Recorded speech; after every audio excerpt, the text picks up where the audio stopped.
네, 말씀 보겠습니다. 히브리서 11장 8절에서 10절 말씀 한 절씩 교독하겠습니다. 믿음으로 아브라함은 부르심을 받았을 때 순종하여 장래 유업으로 받을 땅에 나아갔을 때 햇발을 알지 못하고 나아갔으며 믿음으로 그가 이방의 땅에 있는 것 같이 약속의 땅에 거류하여 동일한 약속을 영으로 함께 하는 이삭 및 야곱과 더불어 장막에 거하였으니. 같이 보겠습니다. 이는 그가 하나님이 계획하시고 주의 실터가 있는 성을 바랐음이라. 아멘. 오늘의 말씀은 아브라함에 대한 선입견을 버리자는 것입니다. 아브라함에 대해서 앞으로 한 7, 8번 정도 더 할 것 같습니다. 그래서 본문은 계속 이 본문으로 하는데 내용은 계속 달라요. 창세기를 이제 쭉 아브라함이 나오는 데까지 쭉 지금 보는 겁니다. 우리가 아브라함에 대한 선입견을 버려야 된다는 것입니다. 지난 시간에는 믿음의 선조로 아브라함을 선택한 이유가 뭔가 말씀드렸고, 우리가 아브라함 그러면 처음부터 믿음이 좋았다, 하나님께 인정받을 만한 그분은 믿음이 있었던 거야. 우리가 그렇게 생각할 수가 있다는 거예요. 그러나 그런 생각을 버려야 된다는 것입니다.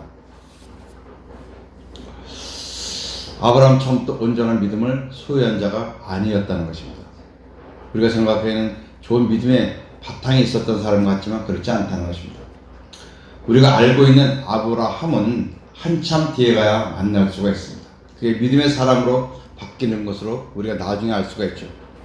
지금은 아브라함이 아브람으로 시작하고 있다는 것입니다. 처음에 아브라함 이름이 아브람이라, 지금은 아브라함인데 아브람이라는 거예요. 지금 이름이 4자잖아요. 아브라함. 근데 처음에 이름은 아브람이라고 3글자였어요. 아브람.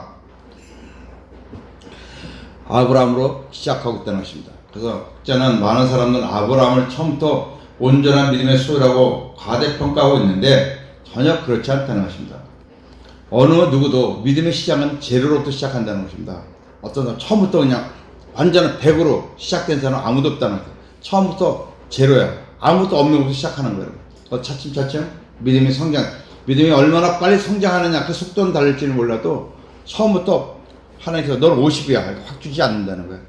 제로로 시작한다는 것입니다. 여호와 하나님은 불신자였던 아브라함을 믿음의 선조로 세우기 위하여 하나님은 계획하시고 일을 시작하셨고 아브라함을 믿음의 사람으로 만들어 가신 것이었습니다. 그래서 아브라함의 생애는 우리 모든 믿는 성도들의 표본이 된다는 것입니다. 아브라함은 우상의 도시 메소포타미아, 즉 바벨론 지역이죠. 그 지역에 갈대아 우르라는 곳에서 아버지 데라와 함께 다른 이방 신들을 섬겼던 그냥 평범한 사람이었습니다. 이곳은 오직 하나님을 알지 못했던 지역이죠. 그 메소포타미아 지역은 하나님을 몰랐던 지역이었습니다. 자, 여호수아 24장 2절 말씀 봅니다.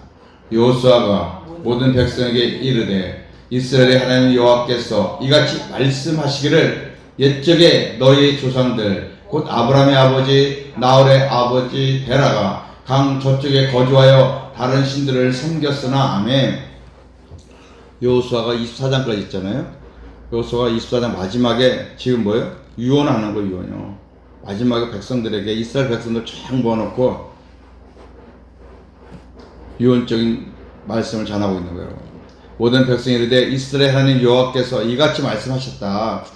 옛적에 너의 조상들 곧 아브라함의 아버지, 아브라함의 아버지가 나홀의 아버지, 아브라함의 아버지, 나홀의 아버지 데라. 데라가 누구예요? 아브라함의 아버지죠.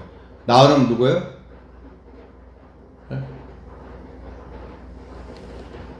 나홀은 아브라함의 형제예요, 여러분. 아브라함 형 같아요.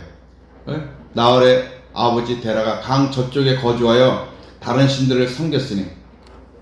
지금 여호수아는 가나안 땅을 정복했잖아요, 여러분. 그 저 애굽에서 와서 저 강을 건너왔다는 거예요, 여러분.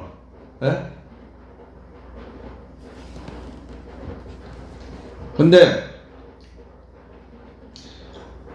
강 저쪽에 거주해 다른 신들을 강 저쪽에 거주하여서 그 바벨론 땅에서 섬길 때는 다른 이방 신들을 섬겼다는 것입니다. 그 다음에 2절, 3절. 내가 너희 조상 아브라함을 강 저쪽에서 이끌어내어 가나안 온 땅에 두루 행하게 하고 저쪽 땅에서 강 저쪽에서 이쪽으로 오게 했다는. 그래서 이스라엘 백성들을 무슨 사람이라고 그래요? 히브리인이라고 하잖아요. 히브리인. 히브리라는 뜻은 뭐냐면요. 강을 건너온 사람이라는 뜻이에요, 여러분. 강을. 무슨 말인지 알아요? 이끌어내 가나안 온 땅에 두루 행하겠다는 것입니다. 여러분 구약 성경은 뭐냐면 가나안 땅을 누가 점령하고 있냐는 거예요. 여러분. 가나안 땅의 전쟁이나 마찬가지예요. 여러분. 여러분 우리가 선입견 중에 하나가 뭐냐면은 아버지는 다른 신을 섬겼지만 이방 신을 섬겼지만은 아브라함은 그렇지 않을 거야. 아브라함은 아마 아버지 몰래 하나님을 섬겼을 것이야. 그런 생각을 할 수가 있는데 버리라는 것입니다. 아브라함도 똑같이 아버지를 따라서 이방 우상을 섬겼다는 것입니다. 왜 그러냐면 이 당시 족장 시대는 족장이 누구예요? 가장이 족장이잖아요. 그 온 우리가 한 가족이 우리가 옛날 시족 사회처럼 그 가족들이 쭉 뭉쳐 살았단 말이에요, 여러분. 그 때문에 그 가장이 족장이야. 그 사람의 말을 무시할 수가 없어요, 여러분. 안 들으면 안 돼요, 여러분. 큰일 나요, 여러분. 하나님을 알지도 못했던 지역일 뿐만 아니라 아버지가 섬기는 신을 다 따라 섬기는데 자기 혼자서만 아버지 그건 잘못된 거야 하고 하나님을 섬겨대요. 그렇게 할 수가 없다는 겁니다. 그것이 당시 문화예요, 여러분. 근데 여호와 하나님께서 아브라함을 믿음의 선조로 삼아서 믿음의 법을 세우기 위하여 갈대아우로 그 메소포타미아 지역에 있는 아브라함에게 영광의 빛으로 임하신 것입니다. 너는 이 땅을 떠나라고 말씀하시잖아요, 여러분. 여호와 하나님은 아브라함에게 강 건너 가나안 땅으로 가라고 명하셨어요. 처음에는 갈 바도 모르고 그냥 떠난 거예요, 여러분. 자, 사도행전 7장도 말씀 보겠습니다. 스데반이 이르되 여러분 부형들이여 들으소서. 우리 조상 아브라함이 하란에 있기 전 메소포타미아에 있을 때 영광이 하나님이 그에게 보여. 아멘. 누가 설교하는 거예요, 여러분? 스데반 집사 사도행전 10장에서 이스라엘 역사에 쭉 얘기를 하잖아요. 그래서 돌 맞아 죽잖아요, 여러분. 예?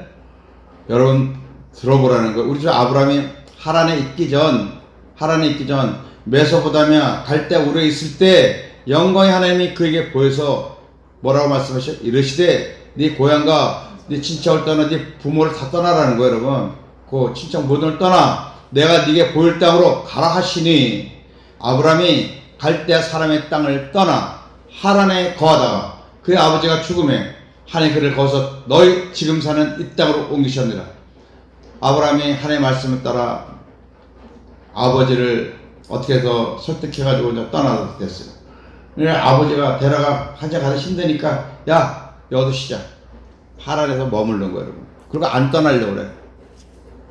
그래서 아버지가 죽음에 그때 아브라함이 떠나서 이 땅으로 왔다는 겁니다, 여러분. 할렐루야. 여러분 족장서의 특성상 아브라함은 두려움으로 하나님의 영광이 자신에게 임해서 그게 뭐예요? 고향 친척을 떠나 내가 너에게 줄 땅으로 가라. 이 말을 아마 아브라함이 죽기보다 하기 힘들었을 거야, 아마. 아버지한테 잘못하면 마저 죽을 일이죠, 여러분. 자기의 고향에서 달랑 들고 떠나라 그러니까. 그러나 하나님의 영광이 그거를 성령의 역사하시겠죠. 아버지 입술에서 아버지를 그 마음을 움직여서 갈대아우르에서 옮긴 거예요, 여러분. 갈 바도 모르고 떠나간 거예요, 여러분. 그런데 하란에 왔을 적에 아버지 데려가 야 그만 가고 여기서 쉬자. 그래가지고 거기에 머물렀다. 아버지가 돌아가시고 그것을 이제 다시 가나안 땅으로 발길을 옮긴 것이죠. 아버지에게 아브라함이 하나님께서 하나님이나 신이 나에게 말하는데 이 땅을 떠나라고 합니다. 좋은 땅으로 다 우리에게 보여주신다고 하는데 아버지가 그 말을 믿기가 힘들었을 것 같아요. 그래도 하나님께서 역사하시니까 아버지 마음을 또 움직여가지고 아브라함과 데라의 온 집안에 옮긴 거죠.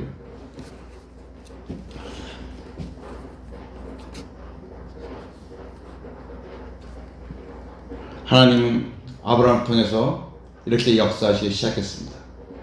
여러분, 아브라함 아버지 이름이 데라잖아요. 이 데라가 무슨 뜻이냐면 연기한다는 거예요. 연기한다는 뜻을 갖고 있어요. 데라가. 그래서 하나님의 사역한 일에 데라가 아브라함의 간 일에 중간에서 막은 거예요. 그 연기했잖아요. 그 텀을 준 거예요. 여러분, 하란은 메소포타미아 지역의 변방으로서 고고하게 따르면은 문명이 매우 발달된 곳이라는 것입니다. 그러니까 아버지 데라가 야 여기 문화가 좋고 문명도 좋고 살기 좋으니까 야야 뭐 네 하나님 어디로 가라 그러는데 여기보다 더 좋은 데 없어. 그냥 여기 머물러 여기 쉬자. 그래서 거기서 살았던 거예요. 그래서 아브라함의 가나안행은 데라로 인해 중단되었고 아버지의 데라가 죽은 후에 아브라함의 지도로 계속하게 되죠. 자, 창세기 11장 31절. 데라가 그 아들 아브라함과 하란의 아들인 그의 손자 롯과 그의 며느리 아브라함의 아내 사레를 데리고 갈대아우르를 떠나 가나안 땅으로 가고자 하더니 하란에 이르러 거기 거류하였으며 데라는 나이가 205세가 되어 하란에서 죽었더라. 아멘. 우리는 데라의 그 심정을 이해했어요. 갈대아우르에 살다가 와보니까 너무 좋은 거예요, 이곳이. 네? 그러니까는 야야 여기가 천국이다. 여기 있자. 그렇게 된 거예요. 그러나 여러분 하란도 메소포타미아고 갈대아우르도 메소포타미아예요. 네? 그러면 메소포타미아 문명이 다 같은 문명이란 말이에요. 여러분. 근데 이거 하란은 더 문명이 발달된 곳이에요. 여러분. 그런데 메소포타미아 그 지역을 다른 나라로 가면은 다른 문명이 될 거잖아요. 그러니까는 이 메소포타미아 문명에 익숙했던 이 아브라함의 가족은 아버지 데라는 두려운 거예요. 이거 여기서 벗어나면 위험하지 않을까? 그냥 여기 머물러야 되겠다. 그런 생각으로 자기가 죽을 때까지 안 움직이고 있었던 거예요, 여러분.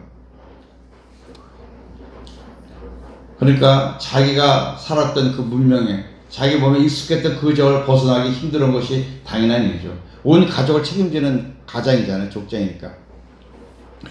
그래서 거기에 머물러 살았던 것인데 그러나 그것은 하나님 뜻이 아니라는 것입니다. 그러니까 데라가 머무르니까 아브라함이 떠날 수가 없죠. 이게 당시의 풍습이고 전통이고 문화였습니다. 아버지 데라가 죽으니까 이제 아브라함이 움직일 수가 있게 되었습니다. 아버지가 돌아가시니까 이제 족장이 위치가 아브라함이 되었기 때문입니다. 아버지 데라 하나님 숙자 여호와께서 다시 아브라함에 나타나셔서 떠나라고 명하시고 아브라함은 여호와의 약속의 말씀을 따라 하란을 떠났습니다. 그때 아브라함 나이가 75세라는 겁니다. 우리 선입견 중에 또 잘못되고 하는 것은 아브라함이 갈대아우르에서 떠났을 때가 75세를 알아요. 처음에 75세. 그런데 갈대아우르에서 떠나서 하란에서 몇십 년 동안 있다가 하란에서 떠날 때 나이가 75세라는 거예요, 여러분. 네? 거기에 대해서 말씀 한번 보겠습니다.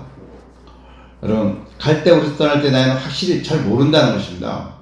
75세 하란에 머물던 75세에서 떠났는데 하란에서 머물던 시간을 빼면은 이제 갈대아우르에서 떠난 나이가 대충 나오겠죠. 그런데 고고 학자들이 이 아브라함 가족이 하란에서 몇십 년은 머물렀었다는 거예요, 여러분. 1, 2년 머물렀던 것이 아니라 몇십 년 머물렀다는 거예요, 여러분. 그래서 아브라함이 갈대아우르에서 떠났을 때는 나이가 한 40대나 50대나 그 정도밖에 안 됐을 거다. 그렇게 얘기를 해요, 여러분. 자, 창세기 10장 1절과 4절 말씀 보겠습니다. 여호와께서 아브라함에게 이르시되 너는 너희 고향 친척과 아버지의 집을 떠나 내가 네게 보여줄 땅으로 가라. 너로 큰 민족을 이루고 내게 복을 주어 내 이름을 창대케 하리니 너는 복의 근원이 될지라. 너를 축복하는 자에게는 내가 복을 내리고 너를 저주하는 자에게는 내가 저주하리니 땅의 모든 족속이 너로 말미암아 복을 얻을 것이라 하신지라. 이에 아브라함이 여호와의 말씀을 따라 갔고 롯도 그와 함께 갔으며 아브라함이 하란을 떠날 때 75세였더라. 아멘. 우리가 성경을 자세히 안 봐서 그래요. 우리는 그냥 아브라함이 하란을 떠나 75세였다 분명히 기록되어 있는데 창세기 10장 1절에 갈대아우르에서 떠나는 걸 알고 있고요. 갈대아우르에서 살았기 때문에 그래서 아브라함이 처음에 하나님의 말씀을 듣고 네가 여기서 처음 나오잖아요. 고향과 친척과 네 아비 집을 떠나라고 10장 1절 처음 나오니까 아, 그때 나이가 75세였구나. 우리가 그게 생각한다는 겁니다. 그러니까 성경도 우리가 허투루 보면 이렇게 착각하기가 쉽다는 겁니다, 여러분. 하나님께서 약속하셨죠. 하나님 약속의 복은 장차 예수 그리스도로 인하여 이루어질 하나님 나라의 복을 말씀하고 있는 거예요, 여러분. 이 땅에서 네가 뭐 큰 민족을 이루고 큰 부자가 되고 그런 걸 얘기하는 게 아니었어요. 이 땅의 복이 아니었죠. 그런데 당시 아브라함의 영적 수준을 볼 때는 아브라함은 이 하나님의 약속을 영적인 복이 아닌 세상적인 현실적인 눈으로 보이는 세상적인 복으로 받아들이고 그 갈대아우르를 떠났을 거라고 했죠. 아, 여기를 떠나면 하나님께서 나를 큰 부자로 만들어주고 아주 나를 어떻게 뭐 하신다고 그런다. 복을 주신다고 그랬으니까 아마 그런 마음을 설레는 마음을 안고 떠났을 거라는 것입니다. 아브라함이 실상 그렇겠죠. 아브라함이 뭐 하나님도 안 믿었던 사람이 하나님을 알겠어요? 예수님을 알겠어요? 뭐 메시아를 알겠어요? 아무도 모르는 거죠. 하나님 가라는 대로 가면은 부귀영화를 누리고 만수를 누릴 것이다. 아마 그런 마음을 갖고 떠났겠죠. 고향보다 또 하나님 이것보다도 더 번성할 수 있겠구나. 그런 기대를 갖고 떠났습니다. 그렇게 봐야 정상입니다. 이런 아브라함에게 하나님께서 아브라함을 한번 달아보십니다.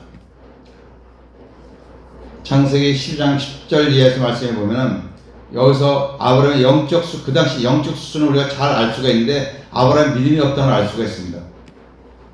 아브라함이 가나안 땅에 도착했는데 가뭄이 들기 시작하는 거예요. 기근을 인해서 먹을 것이 없어 흉정이 돼가지고 그러고 보니까 그 옆에 나라가 애굽 나라인데 거기는 기름진 땅에 막 복숭이 풍성해가지고 먹을 것이 많은 거예요. 거기 가면 먹고 살 수 있대. 글로 가자. 그러자 모든 가족을 데리고 애굽으로 떠나죠. 하나님의 약속의 땅을 분명히 약속하셨는데 그럼 거기 머물러 있어야 되잖아요.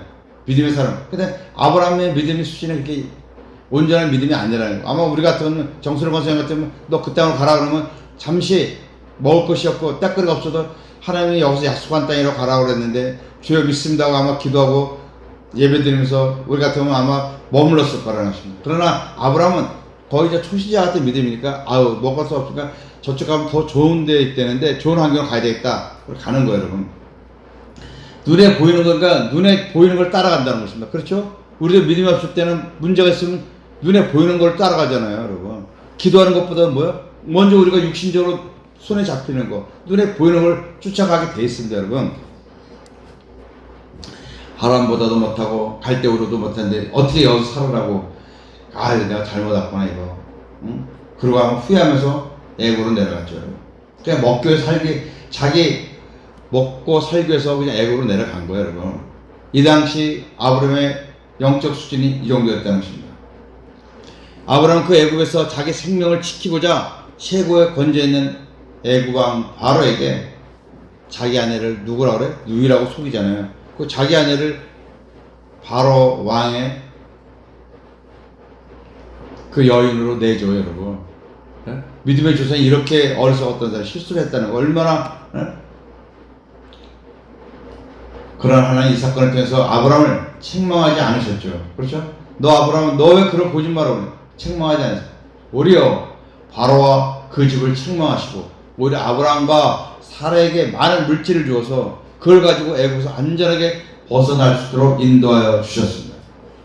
하나님, 우리가 생각해 하나님 이게 무슨 말씀입니까? 하나님 말씀도 안 듣는 이런 아브라함에게 뭘 이렇게 은혜를 베푸시는 거예요? 우리가 이렇게 생각할 수 있다는 것입니다. 자, 이건 창세기 12장 10절 이거 봅시다. 여기구나. 잠깐요. 제가 이렇게 그 땅에 기근이 들었으므로 아브라함이 애굽에 거류하려고 그리로 내려갔으니 이는 그 땅에 기근이 심하였으므로. 그 땅이 어디 땅에? 가나안 땅에 도착했는데 기근이 들었다는 거예요, 여러분. 그래서 기근이 들었으니까 흉년이 됐을 거잖아요. 그러니까 먹을 것이 없어. 그래서 그가 애굽에 가까이 이르렀을 때 그 아내 사라에게 말하되 내가 알기에 그대는 아리따운 여인이라 애굽 사람이 그대를 볼 때 이르기를 이는 그의 아내라 하여 나는 죽이고 그대는 살리리. 자기 부인이 아마 사례가 굉장히 미인이었었나 봐. 그러니까 당신이 너무 미인이니까 당신을 내 아내라고 그러지 말고 아내라고 하면 나를 죽이고 당신을 빼앗아 갈 것 같으니까 당신을 내 누이라고 합시다. 그러니까 자기 부인은 뭐요? 내어주더라도 자기는 살겠다는 얘기죠, 여러분. 그런 아브라함의 마음이 있었어요, 여러분. 그리고 그 다음 넘겨보세요. 원하건대 그대는 나의 누이라고 그럼 내가 그대로 말며 안전하고 내 목숨이 그대로 말며 보존되리 하니라. 그렇죠? 그리고 아브라함이 애굽 이랬을 때 애굽 사람들이 그 여인이 심히 아름다움을 보았고 바로 신하들 다 아유 저기 뭐야 가나안 땅에서 이방에 한 사람 왔는데 아이고 그 누이라고 그러는 사람이 굉장히 미인이라고. 응? 그러니까 바로 그럼 데리고 와봐. 이렇게 거예요. 16절. 이에 바로가 그런 말이면 아브라함 후대함으로 아브라함 양과 소와 노베 양수 나게 낙타를 얻었더라. 여기서 아브라함의 사례일로 바로가 이제 아내를 누이라고 속여서 바로에게 보내니까 바로가 보상을 해줘야 될 것 아니야. 많은 재물을 준 거예요, 여러분.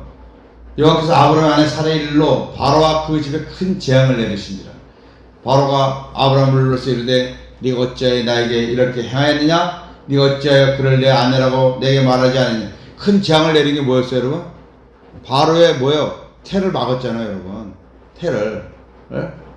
얼마나 왕족의 씨를 물리고 그랬는데 그 씨를 태를 막아버린 거예요, 여러분. 네가 말하지 않았느냐? 19절. 네가 어찌 그를 누이라 내가 그를 데려 아내로 삼게 하였느냐? 네 아내가 여기 있으니 이제 데려가라고. 바로가 그 사람들에게 그 일을 명하며 그들이 그와 함께 그 아내와 함께 모든 소유를 보내었더라. 아멘. 참 놀라운 일이죠. 잘못은 아브라함에게 있는데 자기 부인을 누이라고 그러면서 애굽 아내가 될 뻔했지 않습니까? 바로의 아내가 될 뻔했다는 것입니다. 그런데 하나님은 아브라함의 한마디 책망을 안 해요. 너 왜 그런 짓 했어? 책망하지 않으셨어요. 그리고 오히려 바로와 그 집을 아주 큰 재앙을 내리시고 바로가 벌벌 떨면서 양소, 양소, 나귀 모든 재물을 넉넉히 주어서 아브라함이 떠나가게 하였습니다. 여러분 이것이 뭡니까? 하나님의 의도가 있을 것 아닙니까? 예? 하나님의 의도가 왜 하나님께서 아브라함을 가나안 땅에서 애굽까지 보내고 애굽에서 또 자기 아내를 누이라고 속이고 바로에게까지 보내고 그렇게 했어요. 자기가 잘못했음에도 불구하고 왜 바로로부터 엄청난 재물을 얻어서 올 수 있었냐는 겁니다. 하나님의 의도가 어디 있을까요? 시편에 보면은 하나님의 종들, 그리고 하나님의 선자들, 그리고 하나님의 사랑하는 기름 부음 받은 자들이 많은 이방 왕들을 만납니다. 그때마다 하나님께서 그들로부터 하나님의 기름 부은 자들을 지켜주는 것을 시편에 기록해놨는데 그 중에 하나가 시편 105편입니다. 한번 보겠습니다. 자, 한 절씩 읽겠습니다. 이르시기를 내가 가나안 땅을 네게 주어 너에게 합당한 소유가 되게 하리라 하셨도다. 그때에 그들의 사람 수가 적어 그 땅에 나그네로 아멘. 이르시기 하나님께서 말씀하시는 거예요, 여러분. 내가 가나안 땅을 네게 주어 이스라엘 백성들이 주었다는 거예요. 너에게 합당한 소유가 되게 하리라 하셨. 너에게 합당한 나라로 만들어 줄 것이다. 근데 그때 그들이 사람의 수가 적어서 그 땅에 나그네로 살았다는 것입니다. 이미 가나안 땅에 여러 족속이 살았으니까는 뭐예요, 여러분? 숫자 몇 명 안 되잖아요, 여러분. 예? 요셉이 야곱의 자손이 어디죠? 요셉을 따라서 요셉 국무총리 때 애굽으로 내려갈 때 그때 숫자가 몇 명이었어요? 70명인가 그렇게 안 됐잖아요. 그러니까 지금 더 아버지 때니까는 더 숫자가 안 되죠. 몇십 명밖에 안 되는 거예요, 여러분. 그 몇십 명 갖고 무슨 일을 하겠어요? 나그네로 된다는 거예요. 그래서 이족 속에서 저속 속이에요. 이 가나안 땅이 때는 아모리 족속이 차지하고 어떤 때는 아말렉 족속이 또 차지하기도 하고 이족 속 저족 속이로 이 나라에서 다른 민족으로 떠돌아다녔도다. 그러나 그는 사람이 그들을 억압하는 것을 용납하지 아니하시고 그들로 말미암아 왕들을 꾸짖으소서. 그러나 그는 사람이 그들을 억압하는 것을 용납하지 않으시고 그들로 말미암아 왕들을 꾸짖어서 이르시기를 나의 기름 부은 자를 손대지도 말며 나의 선자들 해하지 말라 하셨도다. 하나님께서 사람이 그들을 억압하는 그들이 누구야? 선자들, 하나님 기름 부은 자들, 하나님 말씀을 전하는 자들을 억압하는 것을 용납하지 않았다는 것입니다. 그래서 왕들을 꾸짖으시고 나의 기름 부은 자를 손대지 말며 나의 선자들을 해하지 말라 하셨다는 것입니다. 그러니까 이스라엘 백성들은 오직 하나님의 인도하심을 받고 살았다는 것을 말씀하고 있어요, 여러분. 그래서 아까도 말씀드렸듯이 구약 백성들의 싸움 뭐라고 했어요? 가나안 땅 싸움이에요. 가나안 땅을 누가 차지하는 거예요? 그 가나안 땅을 중심으로 지키고 빼앗으려고 하고, 그때마다 하나님은 하나님의 뜻에 순종하는 기름 부은 자, 선지자들을 지켜주셨다는 것입니다. 왜? 하나님의 메시지, 하나님의 복음을 증거하기 위해서. 아브라함은 이를 통해서 자신을 부르신 여호와 하나님이 세상의 최고인 바로보다도 더 강하신 분이라는 것과 하나님이 약속하신 말씀대로 이루어가시는 여호와라는 것을 깨달아 가기 시작한다는 것입니다, 여러분. 이것이 그 전까지는 어디로 가라 하면 그 말씀 따라 쫓아가. 이 애국에서 바로왕의 사건을 통해서 하나님은 위대하신 분이구나. 세계 최강대 그 바로왕보다도 그 바로왕이 꿈쩍 못하고 그분의 말씀을 따르는구나. 응? 그리고 그분은 반드시 당신이 약속하신 말씀을 행하는 분이구나 깨달아가기 시작한다는 것입니다. 그렇습니다. 바로 믿음은 뭐예요? 하나님을 알아가기 시작하는 거예요. 처음에는 껍데기만 알고 있어요, 여러분. 그러나 차츰 하나하나 그 껍질을 벗겨나가는 것이 믿음이 성장하는 거예요. 왜 하나님께서 아브라함에게 믿음을 주시기 위해서? 믿음이 아직 없기 때문에 그런 거죠. 창세기 10장을 가지고 아브라함의 믿음이 있어서 출발했다? 그렇게 해석하면 안 된다는 것입니다. 왜 안 되냐면 아브라함이 할례 받기 전까지 그의 믿음이 어땠어요, 여러분? 개차반했잖아요. 내 씨를 주겠다고 해도 사라가 나는 생산치 못하니까 자기 여종 하가를 통해서 하라고 해가지고 이스마엘을 낳아가지고 여러분 얼마나 하나님께 범죄했어요. 믿음의 사람이 아니었다는 것입니다. 그러나 하나님께서 이 제로인 아브라함을 믿음의 사람으로 만들어 가는 것을 우리가 창세기 통해서 배워나가는 거예요. 아브라함이 히브리서 11장 8절 10절 3절 말씀 안에 아브라함에 대한 말씀이 함축되어 있는데 그걸 창세기에서 우리가 창세기를 계속 쭉 보면서 공부를 하겠다는 것입니다. 그래서 우리가 성경에서 다시 한번 말씀드리면 누구를 볼 때 어떤 선입견을 버려야 됩니다. 버려야만 바르게 이해할 수가 있어요. 왜냐하면 예수님을 죄하고는 모두가 다 죄인들이고 불완전한 사람이라는 것입니다. 여러분 아무리 목사님 대단하시다. 그래도 너무 목사님을 그거 하면 안 된다는. 왜? 인간이기 때문에 아무리 훌륭한 목사님은 어떤 선신령 같은 분이 할지라도 인간이기 때문에 온전하지가 않다는 겁니다. 어찌 온전하시면 예수님 한 분밖에 안 계시니까 불완전한 존재입니다. 아브라함이 되기 전까지는 자연인으로서 아주 평범한 삶을 살았어요. 자연이라는 것은 세상 사람들, 불신자들을 말하는 거예요. 여호와께서 아브라함을 부르시고 여러 가지 힘든 과정을 지나가게 하신 이유는 아브라함을 훈련시켜서 믿음의 선조로 세우시기 위함이고 믿음의 후손인 우리를 위해서라는 것입니다. 아브라함이 있었기 때문에 우리가 있는 거예요, 여러분. 그렇죠? 아브라함은 하나님 원하시는 믿음이 될 때까지 정말 엄청난 고난과 역경을 지나게 됩니다. 아마 우리 같으면 견디지 못할 수도 있었을 거예요. 그러나 하나님께서 그를 붙들어가지고 믿음의 조상을 세워요. 성경은 아브라함의 인물사를 기록한 우인전이 아니라는 것입니다. 창세기는 아브라함이 이렇게 위대한 사람이라고 우인전을 기록한 것이 아니에요, 여러분. 평범한 아브라함을 불러내 우리가 똑같은 사람이었던 아브라함을 불러내서 믿음의 선조로 세워가시는 하나님의 역사를 기록한 책이라는 것입니다. 우리는 이 말씀을 통해서 늘 주 안에서 보면 승리하는 믿음의 삶을 살아갈 수 있는 저 여러분 되시기를 주님의 이름으로 축복합니다. 기도하겠습니다.